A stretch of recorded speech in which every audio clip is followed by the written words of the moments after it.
त्याबद्दल पहिल्यांदा दिल्ली व्यक्त करतो. लोकसभेची देशाची निवडणूक तुमच्या माझ्या या देशातल्या सगळ्या सर्वसामान्य लोकांच्या भवितव्याची ही निवडणूक आहे. अनेक निवडणुका आपण पाहिल्या, पण या देशाचं नेतृत्व ज्यांच्याकडे होतं त्या सगळ्या नेत्यांनी संसदीय लोकशाही पद्धती मजबूत कशा करता येतील या संदर्भाचे अखंड प्रयत्न केले. ही पहिली निवडणूक अशी आहे स्वातंत्र्याच्या नंतर या निवडणुकीमध्ये देशाच्या समोर डॉक्टर बाबासाहेब आंबेडकरांनी दिलेले संविधान आणि तुम्हा लोकांचा मूलभूत अधिकार तो कसा वाचवायचा या संबंधीचा प्रश्न आपल्या सगळ्यांच्या समोर झाला. आणि त्याचं महत्त्वाचं कारण ज्यांच्या हातामध्ये सत्ता आहे ते सत्ताधारी ज्याचे उल्लेख मोदींच्या कामकाजाच्या पद्धतीचा आधीचे वक्ते अरविंद केजरीवाल यांनी केला. आज या सत्तेचा वापर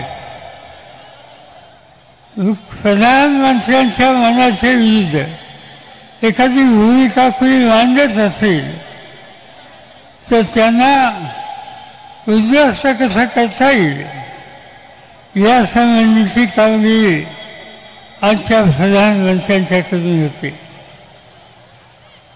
जे विचारानं त्यांच्यावर नाहीत त्यांना तुरुंगात टाका. आत्ताच अरविंद केजरीवालला आपण ऐकलं दिल्लीमध्ये अतिशय उत्तम प्रशासन हे केजरीवालनी दिलं.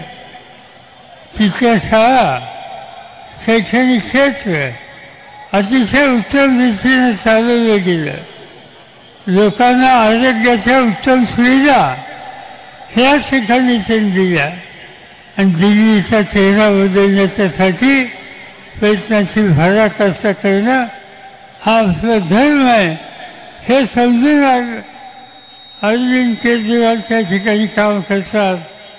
पण हे त्यांचं काम ज्यांना मंजूर नाही ते नरेंद्र मोदी त्यांचं तुरुंगामध्ये टाकलं.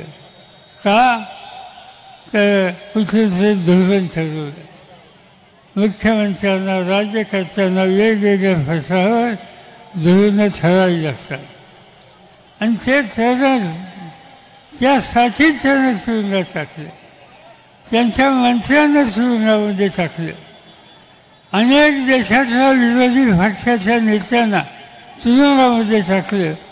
याचा अर्थ स्वच्छ आहे की मी म्हणेल त्या पद्धतीने संसार, मी म्हणेल त्या पद्धतीनं लोकशाही हा एक कैली कार्यक्रम आज देशाच्या प्रधानमंत्र्यांनी घेतलेला आहे.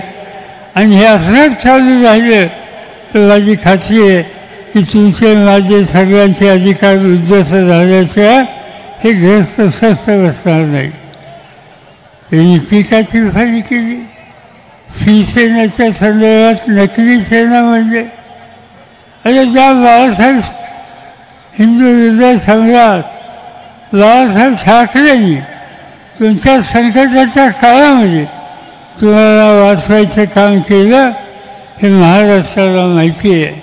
पण तुम्ही विसरलात. भले तुम्ही काही म्हणले किती टीका टिप्पणी केली तर महाराष्ट्राच्या कानाकोपऱ्याचा तरुण आणि महाराष्ट्राच्या कानाकोपऱ्याचा मराठी माणूस बाळासाहेब ठाकरेंनी दिलेला विचार की जो आज उद्देशी फळं घेऊन जात आहेत त्याच्या मागे शक्ती उभी केल्याचं राहणार नाहीत आणि तुम्ही किती त्या संबंधीची टीका टिप्पणी केली तर त्याच्याकडं या राज्याचा सामान्य माणूस धुमकून सुद्धा बघणार नाही. आम्हाला लोकांच्याबद्दल तुम्ही बोललात सांगितलं की महाराष्ट्रामध्ये कुणीतरी एक भटकता आत्मा आहे. आत्मा कधी असतो? माणूस गेल्याच्या नंतर असतो. यांना चिंता पडली आम्हा लोकांची. भटकता आत्मा. मी एवढंच सांगू इच्छितो की हा आत्मा तुम्हाला सत्याहून बाजूला केल्याशिवाय स्वस्थ बसणार नाही. त्यासाठी जे जे काही करावं लागेल ती करण्याची ताकद तुम्हा सगळ्यांच्या मदतीनं आम्हा लोकांच्याकडे आहे. त्याची पूर्ण उपयुक्तता ही करण्याची भूमिका घेतली जाईल एवढंच या ठिकाणी सांगू इच्छितो.